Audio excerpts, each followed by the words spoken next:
General Motors' first quarter profit just out, $900 million, missing estimates as struggles in Russia and Brazil undermine strong sales of light trucks in the U.S. But sales of pickups and SUVs in GM's home, North America, remain strong. Our resident car expert, Matt Miller, joins us now on set. Matt, let's put aside the U.S. for a moment. Russia and Brazil, is that a surprise? It's not a surprise, obviously, but analysts seem to have not modeled the devaluation of the real correctly. That makes up for about half the miss. GM missed by a dime with 86 cents.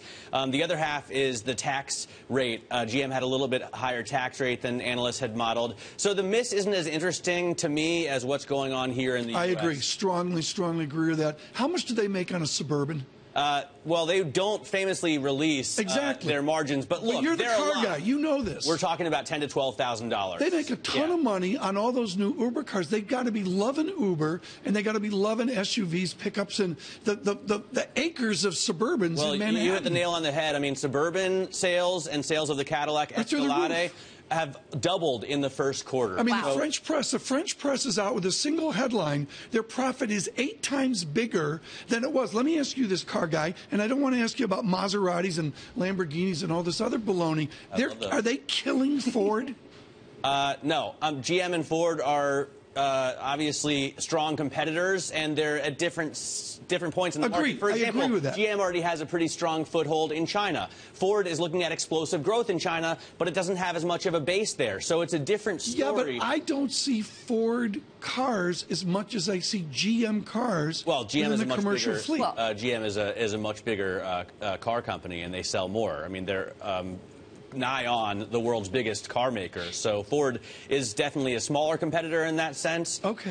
But look, Ford has its strong points as well. They sell the F-150. It's obviously the best-selling vehicle. I mean, Olivia doesn't know what an Opel is. Are they out of Europe? Like, excuse me, I lived in Europe for 5 years. Excuse me, sorry. Is Opel dead? Yes, but they had Vauxhalls where you live. Oh, very good. Yes. But so Vauxhalls are in England. Is the whole Opel Europe thing Opel is still going very strong. They've pulled the Chevrolet brand out of Europe, which was never very significant to begin with. My only concern with that is that Europeans can't buy Corvettes, where I think they really want them. Why? They have Ferraris. But Russia is the interesting story, especially considering Ford. You know, GM is pulling out of Russia. That's going to cost about $400 million, but Ford is going to go in there and try and take some of their dealers. Surveillance had on Cadillac guy from Detroit who's claiming that Cadillac is in Soho right now. Are those Cadillac ads working? I think it's a bunch of baloney. Is that the Matthew McConaughey ad? Cadillac, yeah. No, that's Lincoln. No, but they're doing like that's right. Johan Mission has brought Cadillac to New York. Is it working? Really split off the business. It's working? Not quite yet, but they're going to invest $12 billion over the next 5 years. I mean, they're putting real money to make this a real luxury brand,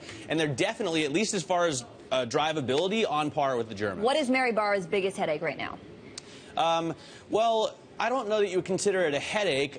She's pretty positive as far as the work that she's doing. But has she put the recalls behind her? They have raised their victim compensation fund payout now to $550 million. So that's Matt Miller, brilliant.